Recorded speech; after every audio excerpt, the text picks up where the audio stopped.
Welcome to Kansas Ag Report. I'm Ken Rogers. On this week's program, we conclude our summer series on mental health in rural Kansas.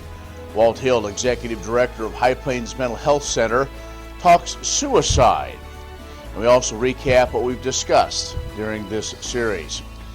We'll also have features from the Kansas Soybean Commission and Kansas Department of Agriculture, along with our weekly updates from the Kansas Livestock Association and Paragon AG Advisors.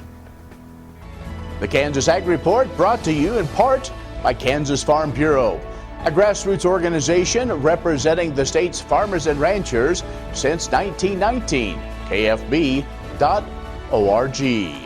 Kansas Wheat Commission, leading in the adoption of profitable innovations for wheat. Online, kswheat.com. And Kansas Corn, building the future of Kansas corn. Online, kscorn.com.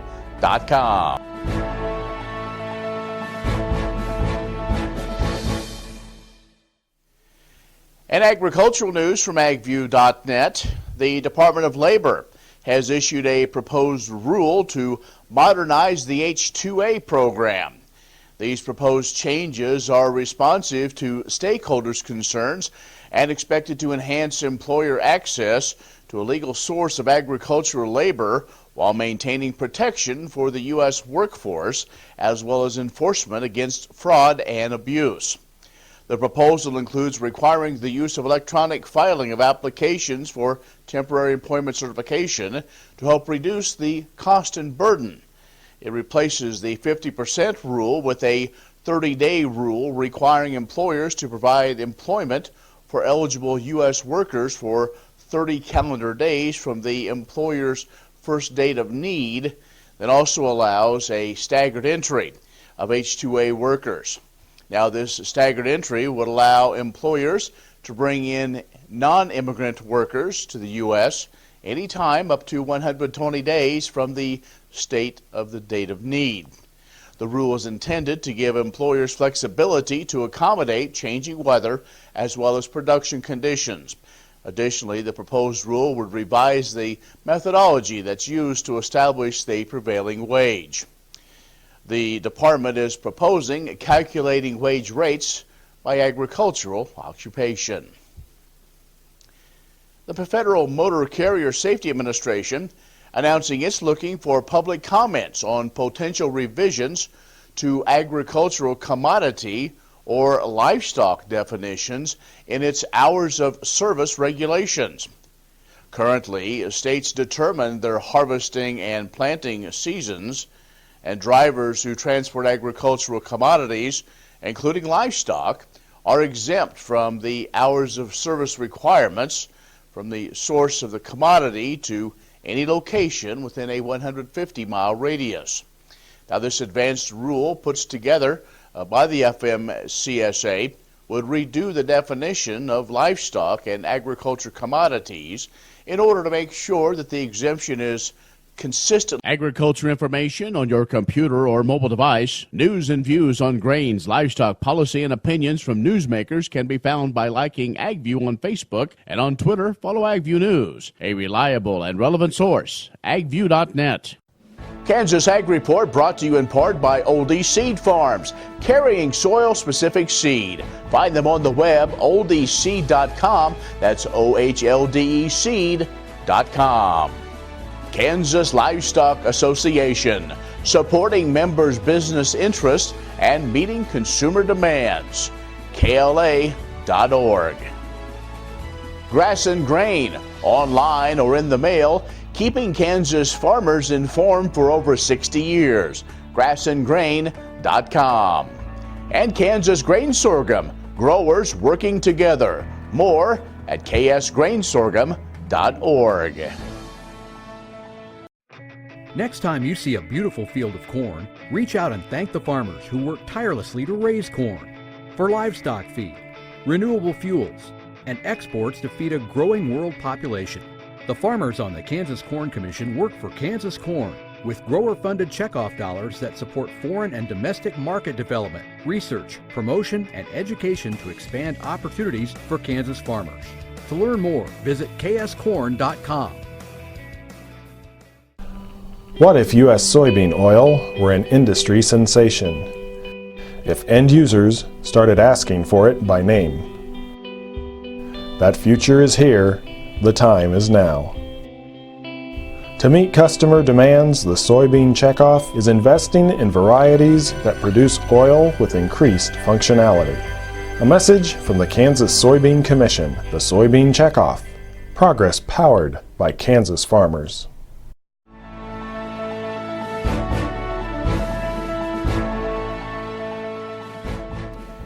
We're joined by Walt Hill, who is Executive Director of the High Plains Mental Health Center in Hays, Kansas. We've been following along the last few weeks.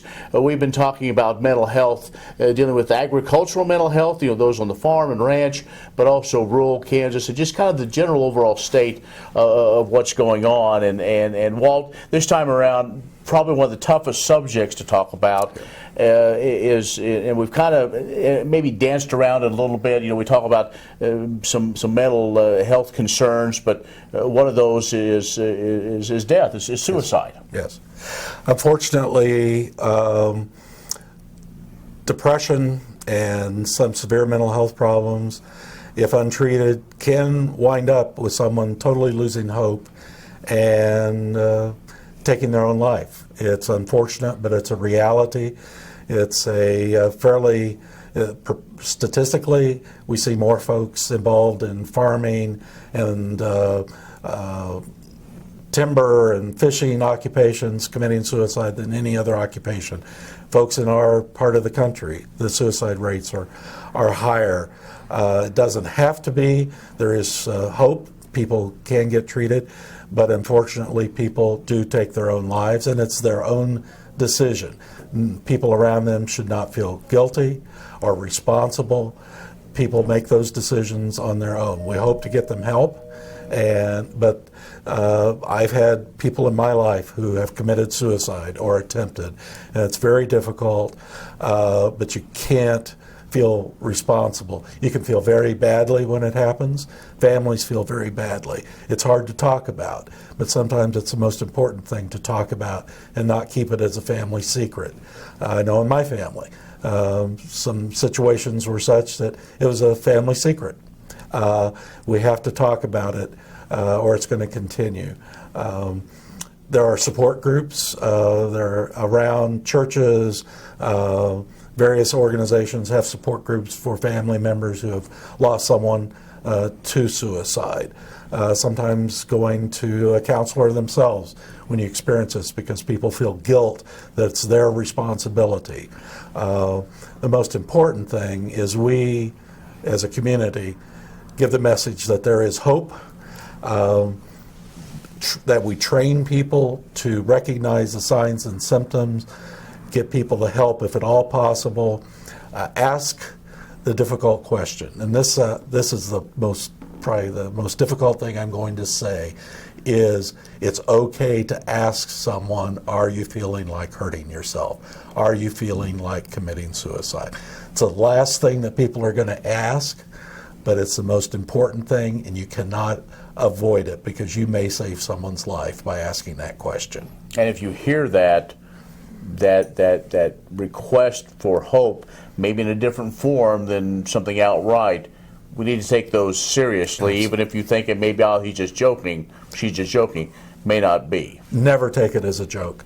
People typically do not joke about that. They may say it in a joking way, but we cannot afford to miss one person who may be trying to tell us that. Let them be mad. I always say I would rather that someone be mad at me for the rest of their life than to die today of suicide. They can go ahead and be mad with me because I intervened. I reached out to them.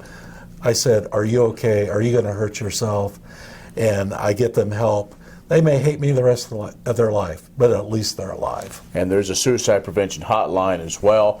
Trained professionals, yes, that know, can ask the right questions. Absolutely. There is help every which way you turn. Okay.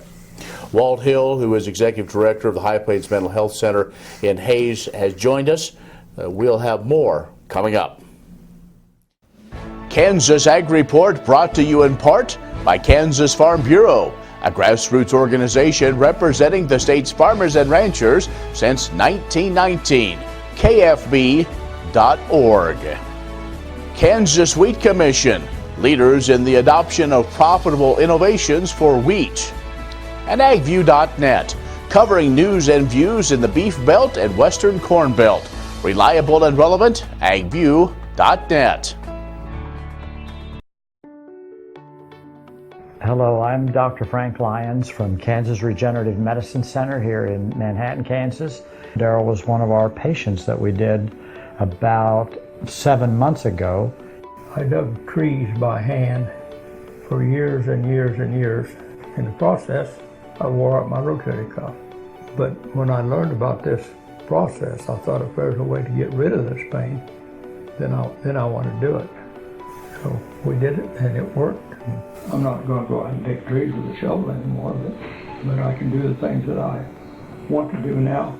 Well, it's been very gratifying to help people with their painful joints and other entities, and it's been especially gratifying to be able to help people who I know and have worked with and known for many years.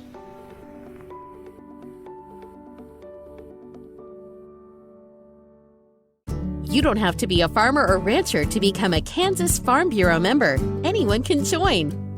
As a member, you'll get discounts on things like hotels and entertainment, health and wellness services, cell phone plans, and more. You'll also strengthen the lives of your fellow Kansans and help build strong, prosperous communities through agriculture advocacy and education. Join us today. Visit kfb.org/join to learn more. Many seed companies claim to offer the latest genetics, but how many have tested those genetics in soils just like yours? The Oldie Seed Know to Grow research program has fully tested the latest seed genetics in soils that are right in your neighborhood. The Oldie Seed Know to Grow program can recommend the best performing hybrids from technologies like Enlist, Extend, and Liberty Link that will optimize the yield and profit of every acre on your farm. Contact Oldie Seed today.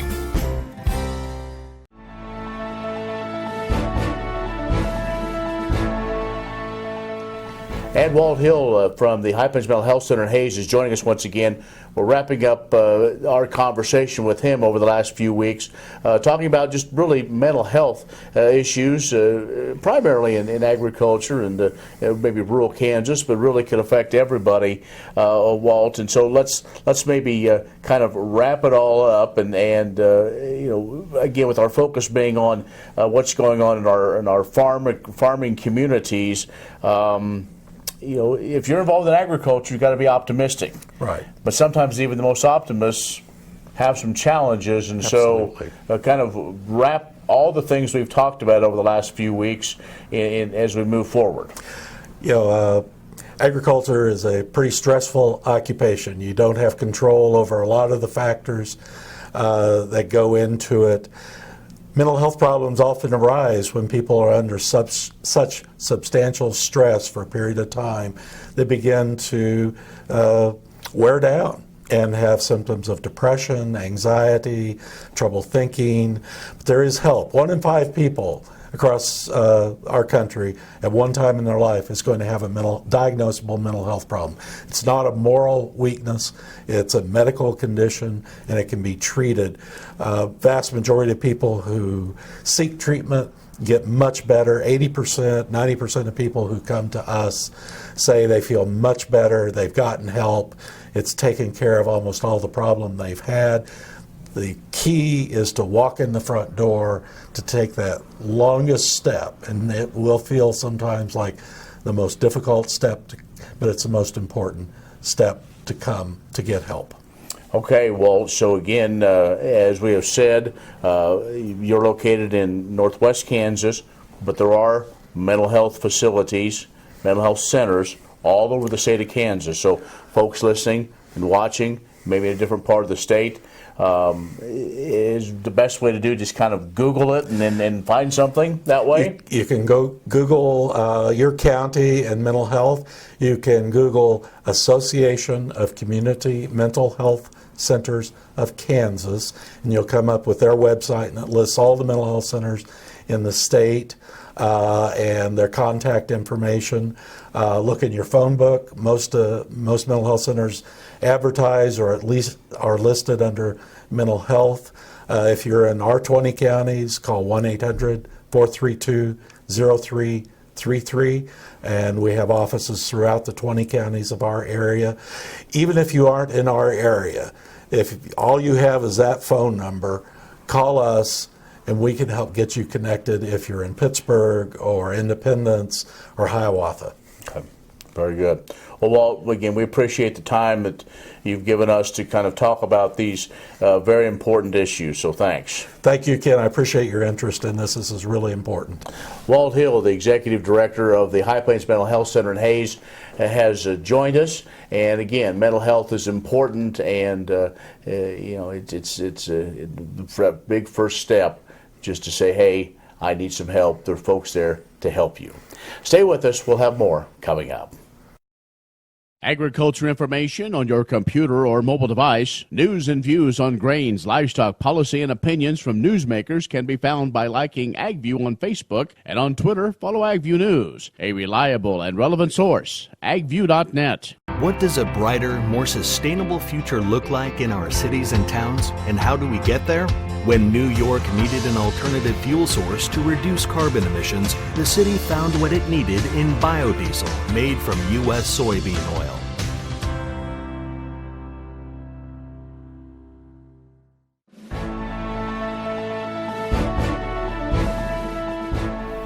The United Soybean Board has developed a legacy in creating new markets for U.S. soybeans, as it has and continues to invest millions of checkoff dollars to research, test, and promote bio-based products.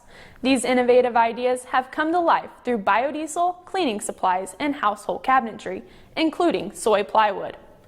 Columbia Forest Products, a North American manufacturer of hardwood plywood and veneer products, recently celebrated the use of U.S. soy in 100 million panels of Pure Bond plywood. Farmer leaders and industry partners, including the Kansas Soybean Commission, participated in the milestone event at Crestwood Incorporated in Salina. The plywood product replaces the traditional toxic urea formaldehyde resin with a soy flour resin. With no added formaldehyde, toxic chemicals can be reduced considerably while improving indoor air quality at a comparable cost. In the production of 100 million panels, more than 266 million pounds of soy flour have been used, which amounts to more than 6.8 million bushels of soybeans. Amidst uncertainty with U.S. trade relationships, farmers can be assured that their soybeans are being put to good use right here in the United States with bio-based products like Pure Bond plywood. Learn more at kansassoybeans.org/plywood on the web. Agriculture information on your computer or mobile device. News and views on grains, livestock, policy, and opinions from newsmakers can be found by liking AgView on Facebook, and on Twitter, follow AgView News, a reliable and relevant source, agview.net. What if sustainability were synonymous with U.S. soy? If energy efficiency, water quality, and soil health help define U.S. soy's value, that future is here, the time is now. To meet end-user demands, the Soybean Checkoff is committing to sustainability that's achievable, worthwhile, and enduring. A message from the Kansas Soybean Commission, the Soybean Checkoff, progress powered by Kansas farmers. Next time you see a beautiful field of corn, reach out and thank the farmers who work tirelessly to raise corn for livestock feed, renewable fuels, and exports to feed a growing world population. The farmers on the Kansas Corn Commission work for Kansas Corn with grower-funded checkoff dollars that support foreign and domestic market development, research, promotion, and education to expand opportunities for Kansas farmers. To learn more, visit kscorn.com. The Kansas Wheat Innovation Center in Manhattan is rediscovering ways to get improved varieties and new genetics in the hands of farmers faster. Grower-led and checkoff-funded research initiatives are bringing about positive change. This grassroots leadership provides a strong voice in Topeka and Washington, D.C. Now is the time to partner with Kansas Wheat in moving wheat forward. Kansas Wheat Commission and Kansas Association of Wheat Growers. Farmers investing in their future and yours. Log on to rediscoverwheat.org.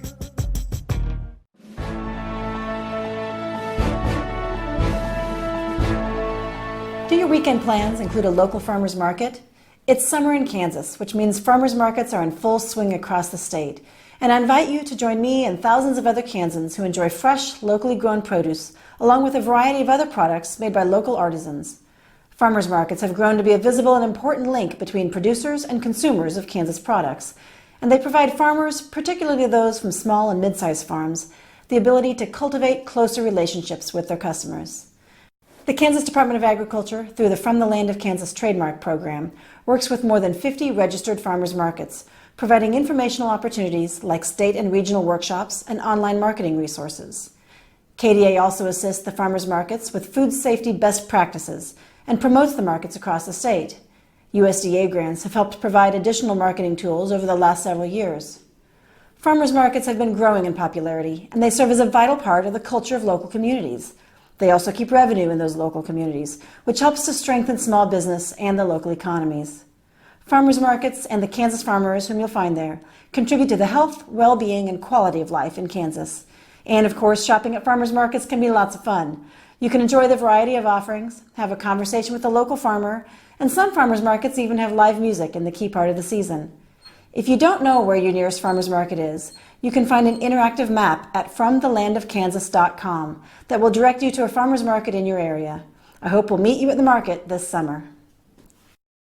Agriculture information on your computer or mobile device, news and views on grains, livestock policy, and opinions from newsmakers can be found by liking AgView on Facebook, and on Twitter, follow AgView News, a reliable and relevant source, agview.net.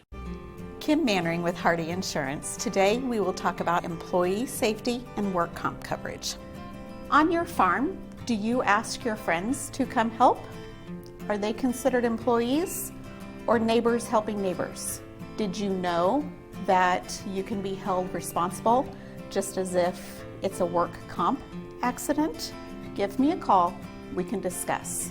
316-945-6733. Kansas Corn reminds you that E15 fuel is the right choice for every kind of driver. For the car enthusiast, E15 has higher octane. For the thrifty driver, E15 is priced lower than regular unleaded. For the nature lover, E15 provides cleaner air. For the shopper who buys local, E15 has more ethanol from our Kansas corn farms.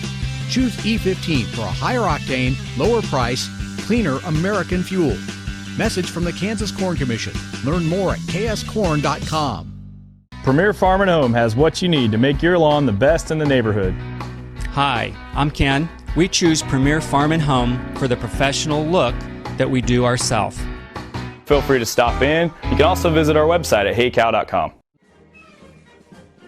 Fort Wallace was the fightingest fort in the West. Fossils, Indians, soldiers, scouts, wagons, trails, pioneers, stories. Discover the story of Fort Wallace and the people who served here, the people who fought here, the people who settled here. Wallace County, where the past is present.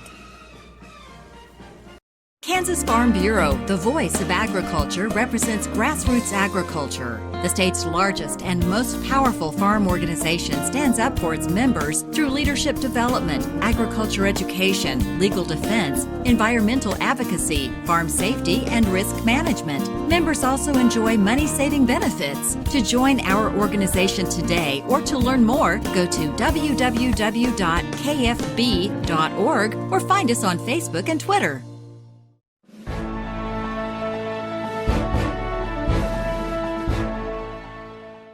A recipe featuring a tomahawk or cowboy rib steak prepared by a California real estate agent won Season 10 of the Fox Television Network's Master Chef program.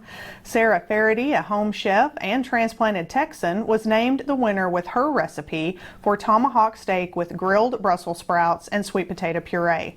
The recipe paired a bone-in rib steak with grilled vegetables and a silky puree for an upscale presentation. To see the winning recipe and learn more about the winning chef and the cuts featured on the show, you can go to www.beefitswhatsfordinner.com. Producers of the program partnered with the Beef Checkoff to bring viewers the Backyard Barbecue Challenge.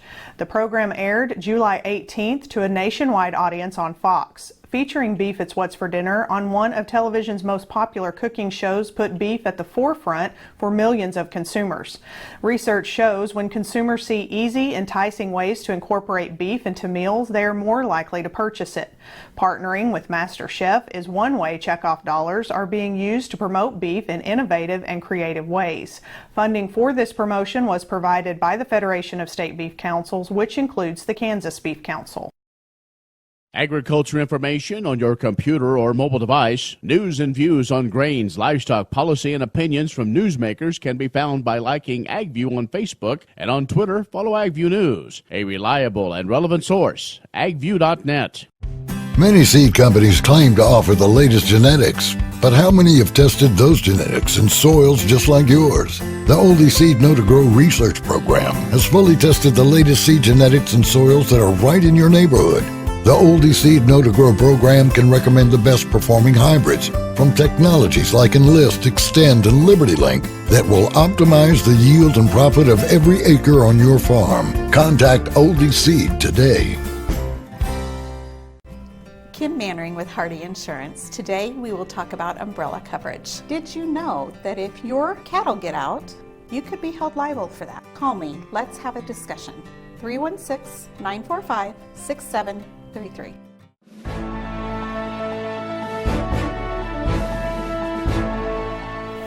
Good morning. I'm Darren Van Vactor with Paragon AG. The fireworks came a little early this year. We continue to reel from the USDA's planted acres report that showed 91 million acres for corn, a far cry from analyst expectations, which were already wide at 81 to 88 with around an 86 million acre on average guess. The corn chart gave ground and back to previous contract highs and other technical support. As for the beans, they received a friendly acreage number coming in below expectations at around 80 million acres and reacted positively last week post-report. However, the bearishness surrounding the corn and wheat move kept a lid on things. Now the lack of forward momentum regarding the trade talks with China at the Japan G20 summit seems to be applying additional pressure on the beans. Wheat continued to pull back initially following corn, but eventually taking the lead as it cannot buy a story of its own at the moment as exports remain slow and we break further into harvest. Although wheat may eventually develop its own story, it may take some time. We will continue to heavily debate the acreage number, conditions, trend line yield for corn and beans and wheat harvest. Keep in mind the USDA's next supply and demand report comes out on the 11th. If you have questions about these topics or the markets, give us a call here at Paragon Ag Advisors, 888-452-8751. I'm Darren Van Vactor. Have a happy and safe 4th of July holiday weekend. Well, that's our show this week. Be social with us online at KansasAgReport.net. Like us on Facebook at Kansas Ag Report Television Show and follow us on Twitter at Kansas Ag Report. I'm Ken Rogers. Thanks for watching. We'll see you next week. Agriculture information on your computer or mobile device. News and views on grains, livestock, policy, and opinions from newsmakers can be found by liking AgView on Facebook, and on Twitter, follow AgView News, a reliable and relevant source, agview.net.